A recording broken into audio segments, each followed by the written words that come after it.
দর্শক স্বাগত নিউজ 24 সংবাদে। আর পুরো সংবাদে আপনাদের সাথে আছি আমরা দুজন, আমি ফয়সাল মাহমুদ, সেই সঙ্গে আছি আমি জান্নাতুল কুলি। দেখছিলেন বিআরবি কেবল সংবাদ শিরোনাম।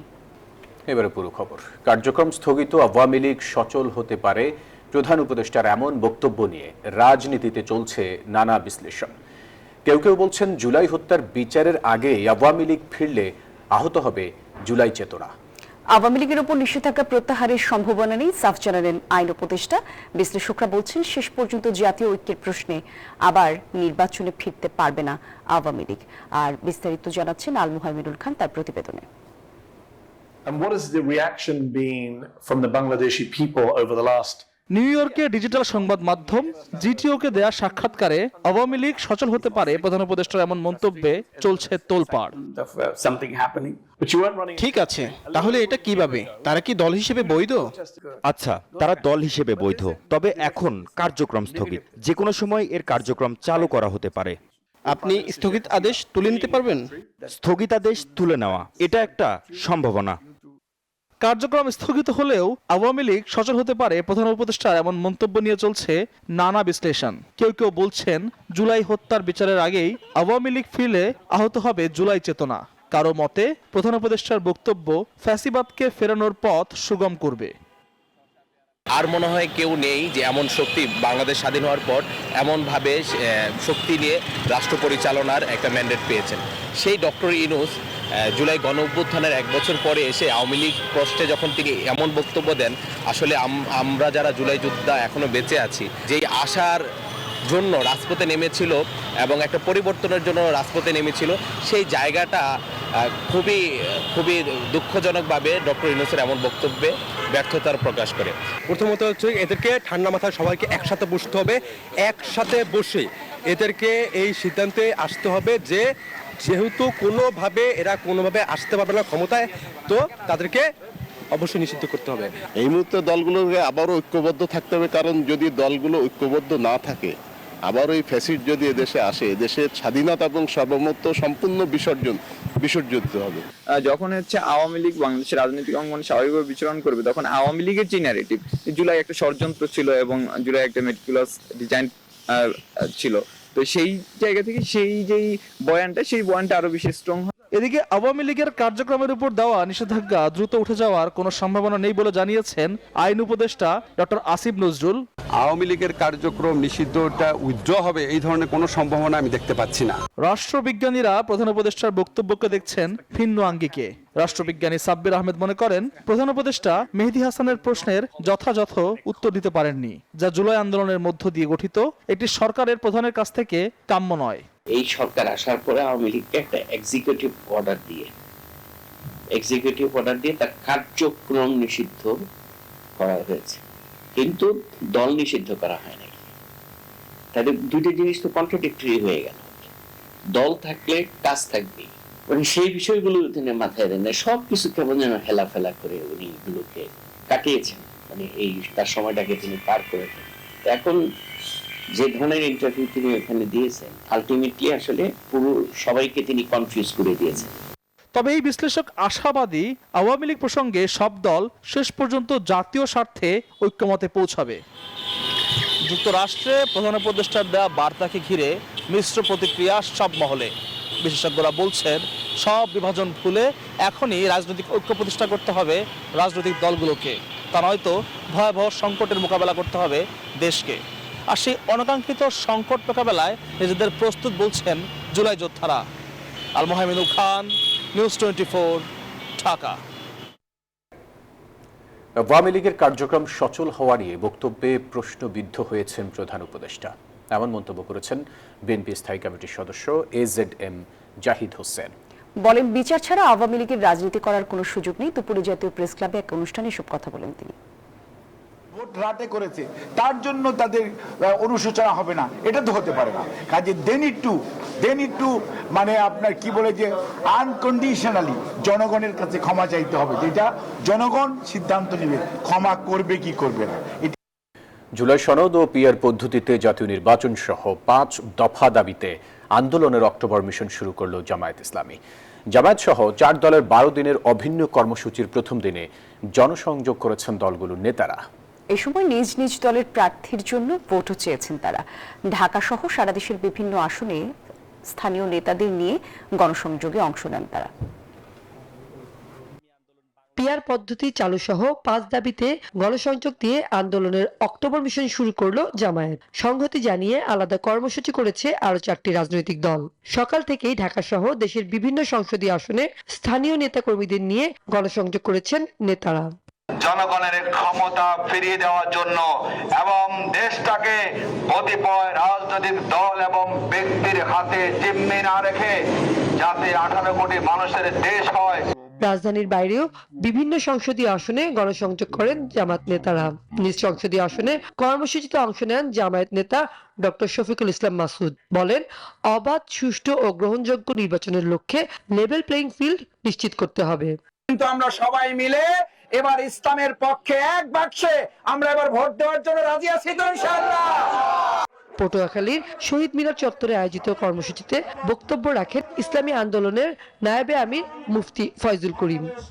আপনারা ক্ষমতা যেতে চান, আবার লুটপাট করবেন, আন্দোলন করবেন, চাঁদাবাজি করবেন, জুলুমবাজি করবেন, ধর্ষণ করবেন, অত্যাচার করবেন, অবিচার করবেন, ডাকাতি করবেন, চুরি করবেন, হত্যা করবেন, চাঁদাবাজি করবেন, বাংলাদেশের মানুষের সহ্য করবেন ইনশাআল্লাহ। গণসংযোগ কর্মসূচিতে নিজ নিজ দলের পক্ষে ভোট প্রার্থনা করেন দলের নেতাকর্মীরা। Desk report, news 24।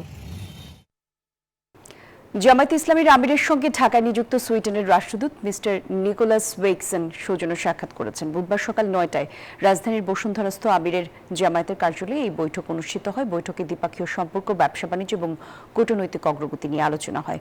উভয় পক্ষ ভবিষ্যতে দুই দেশের অর্থনৈতিক এবং উন্নয়নমূলক সম্পর্ক আরও জোরদার হবে বলে আশা ব্যক্ত করেন। আলোচনাকালে সুইডেন দূতাবাসের বাণিজ্য, রাজনীতি এবং যোগাযোগ বিভাগের প্রধান মিস্টার ওলে লুন্ডিস উপস্থিত ছিলেন। এবার জানাবো শারদীয় দুর্গাপূজার খবর। কাল বিজয়া দশমীতে শেষ হচ্ছে শারদীয় দুর্গোৎসব। প্রতিমা বিসর্জন কাল হলেও মণ্ডপে মণ্ডপে মহানবমীতে বিদায়ের সুর। সন্ধিক্ষণে মহাসুর বিরাসের মধ্য দিয়ে নিপাচ্ছে এক অশুভের ছায়া প্রত্যাশা ভক্তদের। সুখের সাথে বিদায়ের বিষাদ ঘেরা এই দিনে ভক্তদের চাওয়া শস্য সুজলা শ্যামলা থাকুক ধরত্রী। মনে জাগে আশ, দুর্গা তুমি থাকো আরো যেও না কৈলাস। তোমার আগমনে সুখী হলো মন, চলে যাবে তুমি তাই তো গুনছি দিনক্ষণ। দুর্গা উৎসবের নবম দিনে সিদ্ধিদাত্রী রূপে সকালে চলে পার্বতী পূজা। ভক্তদের দেয়া ষোড়শ উপাচারের সঙ্গে 108টি বেলপাতা, পদ্ম, আমকাঠ আর ঘি দিয়ে পূজা করা হয়।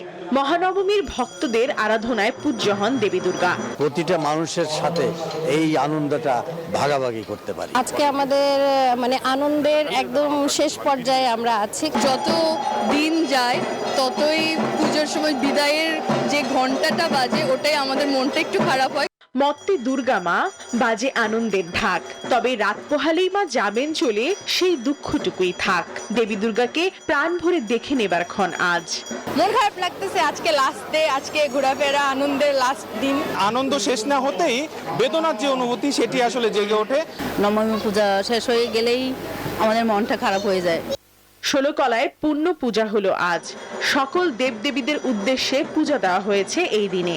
ষোলকলায় পূর্ণ পূজা আজকে আমরা সমস্ত দেবতার পূজা করেছি। একেবারে সব থেকে স্বর্গের যত দেবতা আছেন মা সহ সকলকে নিয়ে পূজা করেছেন। সুখ, শান্তি ও সমৃদ্ধি কামনায় পালিত নবমী যেন বিদায়ের অমোঘ পরোয়ানা হাজির।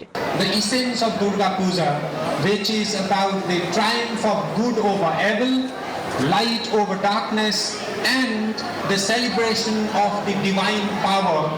দোলায় চড়ে কৈলাসে ফেরত যাবেন উমা। আগামীকাল বাজবে বিসর্জনের বাজনা, হবে বিজয়াগমন। মহিষাসুর হলো দমন, অন্যদিকে ঝুম বর্ষণ। নবমীতে সুখ দুঃখ দুটো মিলেই ভক্তদের মনে চলছে মিশ্র এক অনুভূতি। তারপরও ঘরে ঘরে সারা বছর দুর্গা মা থাকুক ভক্তদের মনে, এমনটাই প্রত্যাশা সকলে। প্রমা চৌধুরী, নিউজ 24, ঢাকা। দর্শক, নিয়ে আরও বিস্তারিত জানাতে মিরপুর কেন্দ্রীয় মন্দির থেকে আমাদের সাথে যুক্ত হচ্ছেন সহকর্মী বদরুল আলম শাওন। যেমনটি বলছিলাম, প্রতিমা বিসর্জন কাল হলেও মণ্ডপে মণ্ডপে মহানবমীতে বিদায়ের সুর। এই মুহূর্তে কি আনুষ্ঠানিকতা চলছে, ভক্তরা কি বলছেন?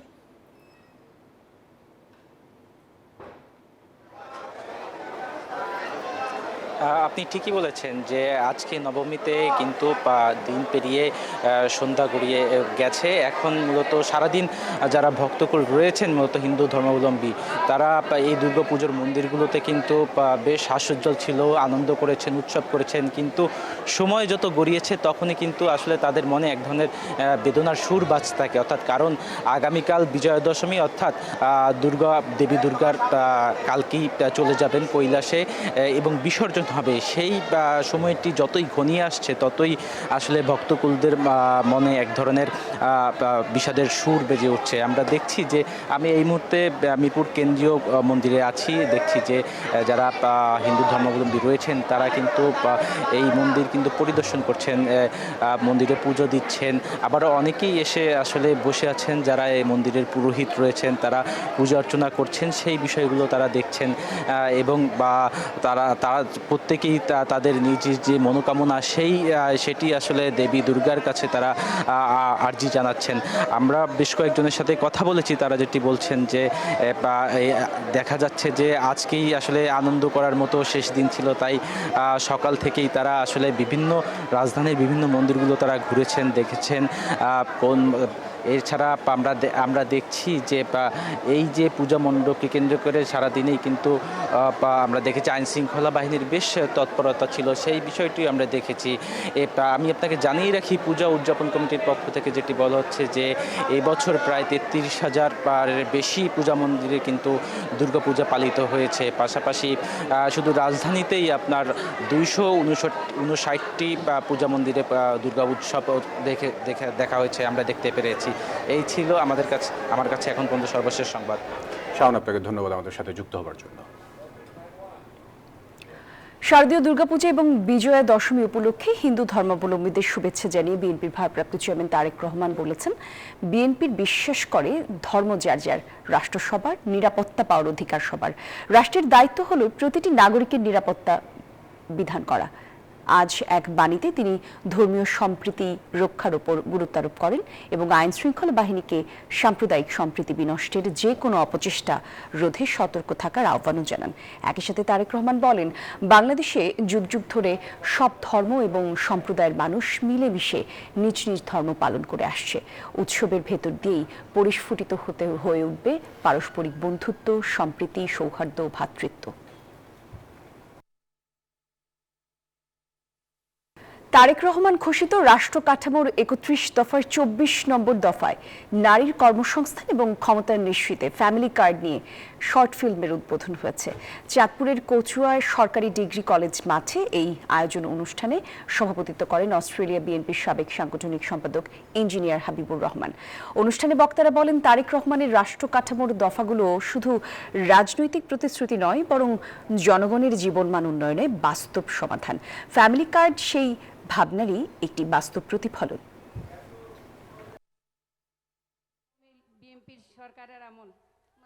একজন নারী যদি স্বাবলম্বী হয় তাহলে একটি সুখী পরিবার হওয়া সম্ভব, আর একটি পরিবার যখন সুখী হবে তখন একটি সমৃদ্ধ বাংলাদেশ গঠন করা সম্ভব। শারদীয় দুর্গাপূজা ও দাবি মেনে নেয়ার আশ্বাসে আগামী 5 অক্টোবর পর্যন্ত অবরোধ কর্মসূচি স্থগিত করেছে খাগড়াছড়ির যুগ্ম ছাত্র জনতা। যুগ্ম ছাত্র জনতার মিডিয়া সেল থেকে সামাজিক যোগাযোগ মাধ্যম ফেসবুকে এই তথ্য জানানো হয়। অবশ্য নাগরিকদের নিরাপত্তায় এখনও 144 ধারা বলবৎ রেখেছে জেলা প্রশাসন।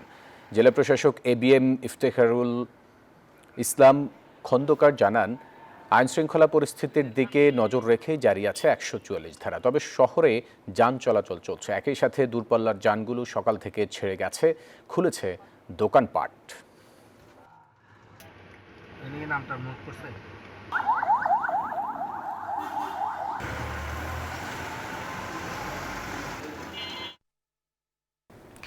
পূজার সময় পাহাড়ে পরিকল্পিতভাবে অশান্তি সৃষ্টি করা হয়েছে বলে মন্তব্য করেছেন বিএনপির সিনিয়র যুগ্ম মহাসচিব রুহুল কবির রিজভী। সকালে রাজধানীর পল্টনে পূজা মণ্ডপ পরিদর্শন শেষে এসব মন্তব্য করেন তিনি। বলেন, তারেক রহমানের নির্দেশে সারা দেশে বিএনপি নেতাকর্মীরা সতর্ক আছে যাতে নির্বিঘ্নে পূজা শেষ হয়।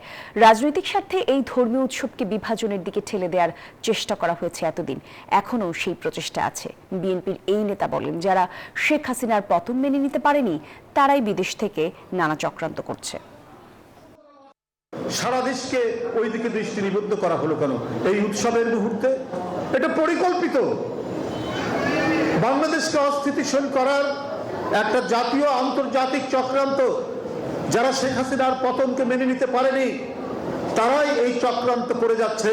আমি আপনাদের সামনে বলতে চাই যে আপনাদের এই উৎসব এবং পূজা এটা শেষ না হওয়া পর্যন্ত, বিসর্জন না হওয়া পর্যন্ত সবাই একেবারে কঠিন প্রাচীরের মতো কাজ করবে আপনাদেরকে সাথে নিয়ে। এবারে মধুমতি ব্যাংক পিএলসি অর্থ বাণিজ্য সংবাদ।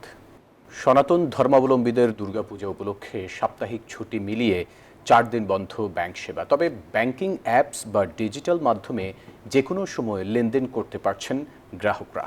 তবে এটিএম বুথে টাকা স্বল্পতা, যান্ত্রিক ত্রুটি থাকায় ভোগান্তিতে পড়েছেন কিছু গ্রাহক। ব্যাংকগুলোকে গ্রাহক সেবা তাদেরই নিশ্চিত করতে হবে, জানিয়েছে বাংলাদেশ ব্যাংক। বর্তমানে প্রায় 80 লাখ গ্রাহক নিয়মিত ইন্টারনেট ব্যাংকিং ও অ্যাপসের মাধ্যমে লেনদেন করেন। অনলাইন এবং মোবাইল পেমেন্টের ব্যবহার বাড়ছে, ফলে এটিএম থেকে টাকা তোলার প্রয়োজনীয়তা কমছে। বাংলাদেশ ব্যাংকের তথ্য মতে গেল জুন থেকে জুলাইয়ে অনলাইনে লেনদেন বেড়েছে 8,535 কোটি টাকা। তারপরও জরুরি ভিত্তিতে যারা বুথে টাকা তুলতে যান তাদের অনেককে পড়তে হচ্ছে ভোগান্তিতে। কারণ বাজার মোড় থেকে পান্থপথ এলাকার 4টি ব্যাংকের বুথ যান্ত্রিক ত্রুটির কারণ দেখিয়ে বন্ধ রাখায় কাঙ্ক্ষিত সেবা পাচ্ছেন না অনেক গ্রাহক। কোনোটি বন্ধ মাস কয়েক ধরে, কোনোটি বন্ধ পুজোর ছুটি পর্যন্ত। এতে ভোগান্তিতে পড়ছেন গ্রাহকরা। ব্যাংকের স্যারে আজকে নোটিশ দেওয়া গেছে 1 তারিখ থেকে 4 তারিখ পর্যন্ত বন্ধ থাকবে। ভোগান্তি তো অবশ্যই। আর আমি তো অ্যাকাউন্ট হোল্ডার, আমি যে কোনো জায়গায় সেবাটা কামনাই করি আসলে, কিন্তু এখন তো পাইলাম না। এখন আমাকে একটু কোথাও কালেক্ট করতে হবে, দূরে কোথাও যেতে হবে। প্রায় 2 মাসের মতো ধরে বন্ধ। গ্রাহকরা এসে অনেকবার ফিরে গেছে আমার এই জায়গায় যে এটা কিসের জন্য বন্ধ রয়েছে। আমারে বলে দিছে যে এটা নষ্ট, এই কারণেই টাকা উত্তোলন করা যায় না। তবে পুজোর ছুটি সামনে রেখে সব ব্যাংকে বুথে পর্যাপ্ত টাকা রাখার নির্দেশনা দেওয়া হয়েছিল বলে জানান কেন্দ্রীয় ব্যাংকের মুখপাত্র। বলেন, বুথে গ্রাহক টাকা না পেলে সংশ্লিষ্ট ব্যাংকের আস্থার উপরই প্রভাব পড়বে।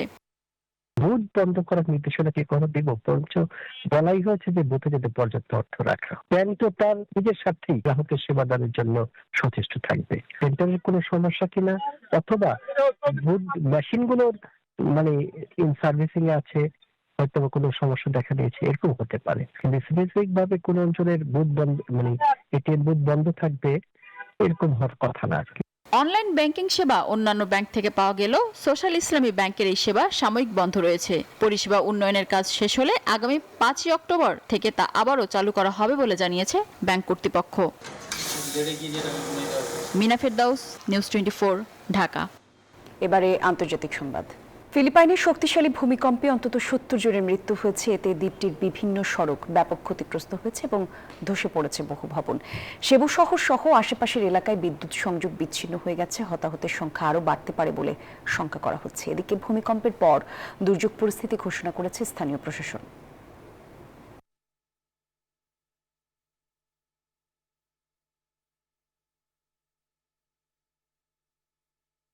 দর্শক, এই ছিল সংবাদে। এতক্ষণ সঙ্গে ছিলেন যারা, ধন্যবাদ সবাইকে।